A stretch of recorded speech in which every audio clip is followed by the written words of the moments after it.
So, we are live. Good morning. Tuesday morning, 9 a.m. Pacific time. So, I'd like to welcome all of you who are beginning to join me now for a little morning coffee and a little morning chat. I see Marcia has come on. You were the first. And Nick. And, okay, you guys got to pray that more people come. All right. Good morning, Padre, Marcia says, and good morning to you. And I hope that you have your good cup of coffee with you and can join me. Thanks to all of you who have kind of stuck with me. I think this is the fourth time I'm broadcasting this live from my room. I'd like to have a little explanation about why you're constantly seeing the same thing in the background, because quite frankly that's the only part of my room that is halfway neat and halfway presentable, that I can get sort of within this frame of the picture and allow you all in. I've got some things in the back of my mind for maybe from time to time at least going to other locations. But at any rate, it is good to have you here, and a few more are coming. Hello, Jerry. And let's begin with a prayer. I'd like to pray especially right now for all of those who are suffering, as in some way we all are, from the COVID-19, the coronavirus. And most of us, I would say, are suffering in some sort of fear and anxiety. The rest of us, there are some people who have the disease, who are caring for those who have it, who are suffering in greater ways. And we think particularly of Italy now, and other parts of Europe, and and Iran, and of course China. And as they're getting more and more of a handle on this virus, we also pray for certainly the healthcare workers, the direct victims of the virus, and pray for the researchers. There are still so many unknowns.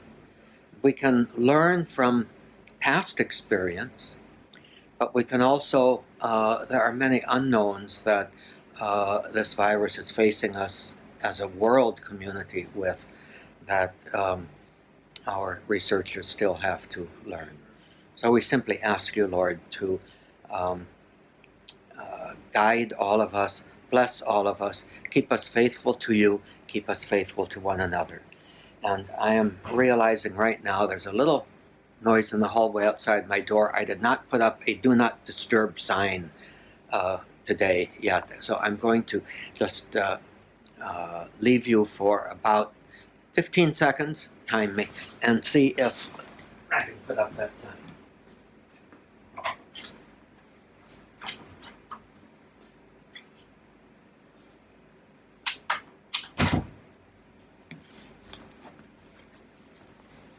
Okay, here I am back. Speaking of time and timing, let me get something set up here. Okay.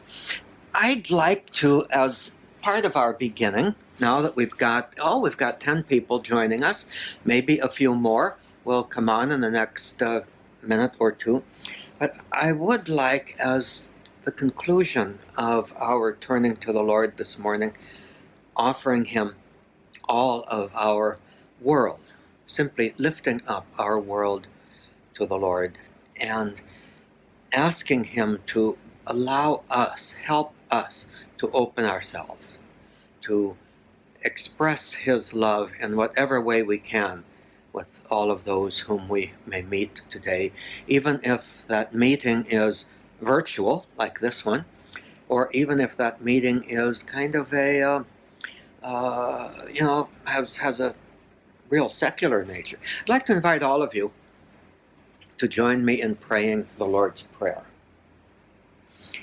Our Father, who art in heaven, hallowed be thy name. Thy kingdom come, thy will be done, on earth as it is in heaven. Give us this day our daily bread, and forgive us our trespasses, as we forgive those who trespass against us. And lead us not into temptation, but deliver us from evil. Amen. Okay, we said it rather slowly there. It took 29 seconds to pray the Lord's Prayer slowly. We did it in a meeting the other day, and it took 22 seconds. What I'm suggesting is we have been told to wash our hands for 20 seconds, the time that it takes to sing Happy Birthday twice. Well, anybody who takes that seriously by now is going to be extremely sick of singing Happy Birthday. And in fact, I'm told, I haven't checked them out, but there are apps now available on the phones to suggest other tunes, other songs, other things that we can sing for timing ourselves for that 20 seconds. My suggestion then is going to be 20 seconds is approximately the time it takes to pray the Lord's Prayer. And, well, if it goes on longer, we are even washing our hands a little better. So my suggestion is, why not? How many times? 15 times a day? I mean, we are really, the primary thing for this that's recommended to stop the spread of this coronavirus is hand washing. No matter what else they might say about social distancing, about sanitizing, about not touching our face is the second most important thing.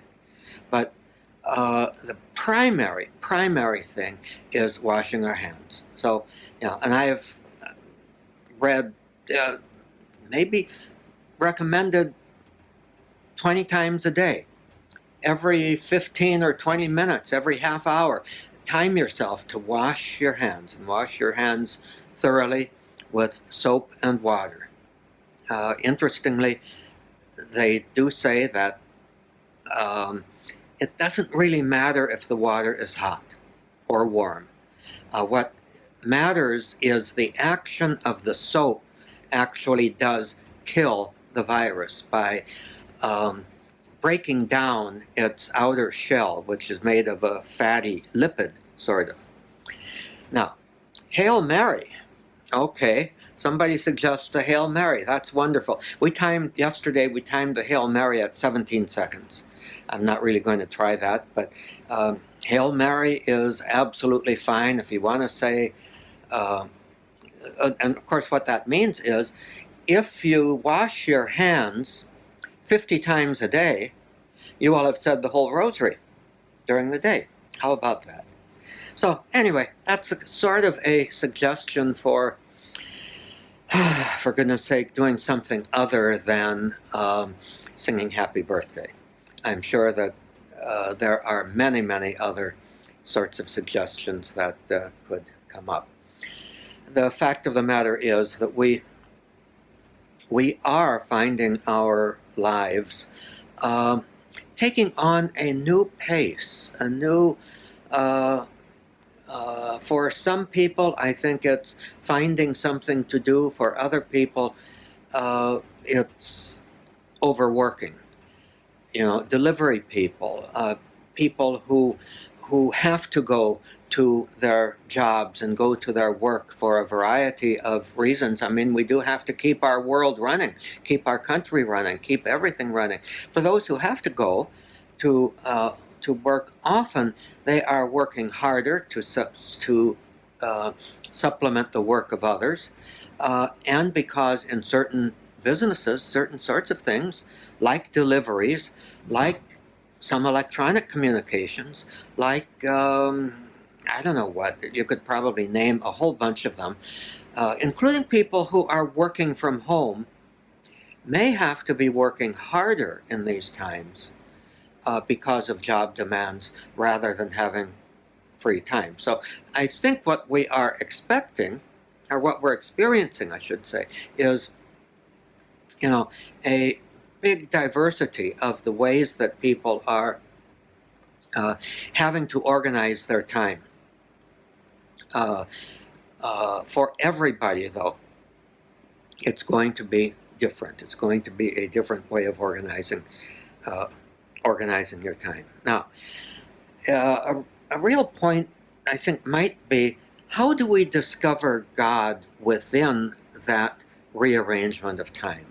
How do we discover God in the ordinary disruptions of our ordinary schedule that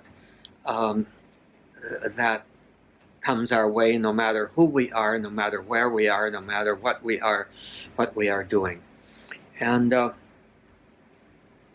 I think the key to that is attentiveness to the big picture. We are all living in a small picture, a small segment of the much greater reality around us. The reality of God manifested to us in Jesus Christ through His church, and the witness of all of those who are faithful to seeking God's way, is that little slice of the world and slice of life, slice of time that we inhabit is connected in some way to everything. And if we believe St. Paul and his whole message, Jesus Christ is the Lord of the universe. In Jesus Christ, implicitly or explicitly for us. It is explicit for him. But the whole universe is connected. I've got on my wall here a picture of deep space with galaxies, billions and billions, it's showing them billions and billions of years ago, which means they're billions of light years away, right towards the beginning of the universe. Okay, Jesus Christ connects all of that.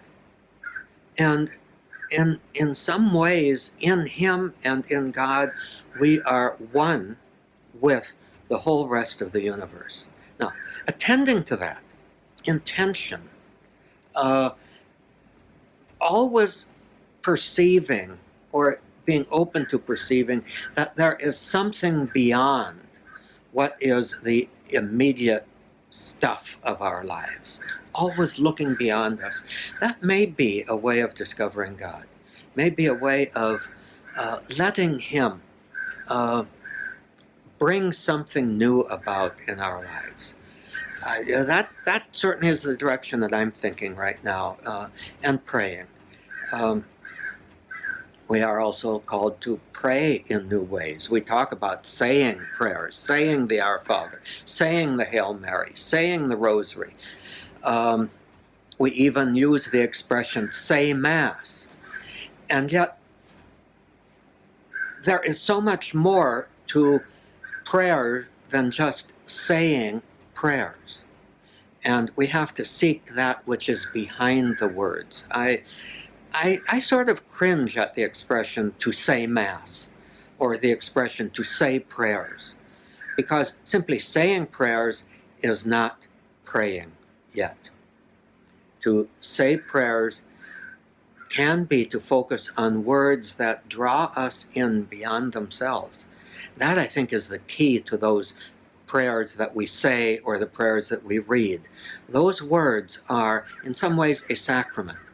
The meaning of a sacrament, the function of a sacrament, is to draw us beyond those words, to draw us into the reality that's beyond them. That's why the essence of the Rosary is not 50 Hail Marys and 5 Our Fathers, or 150, or now with the luminous mysteries, 200 Hail Marys. The essence of the Rosary is not that. The essence of the Rosary is that we are being drawn into the mystery of Christ in those particular aspects that we call the joyful, the luminous, the sorrowful, and the glorious mysteries. Particular aspects of Jesus Christ in us, among us, with us, his work, drawing us into that. I always picture the value of the Rosary is not so much that we are praying to Mary, asking Mary to pray for us. The value of the Rosary is that we are actually joining Mary in her prayer to her Son, and through her Son, joining in the life of the Trinity, the self-giving love, the self-emptying love that is the actual life of the Trinity as three divine persons united in that eternal act of emptying self on behalf of the other. That's what happens inside of God, as near as we can tell. I mean, God is far beyond anything that we are.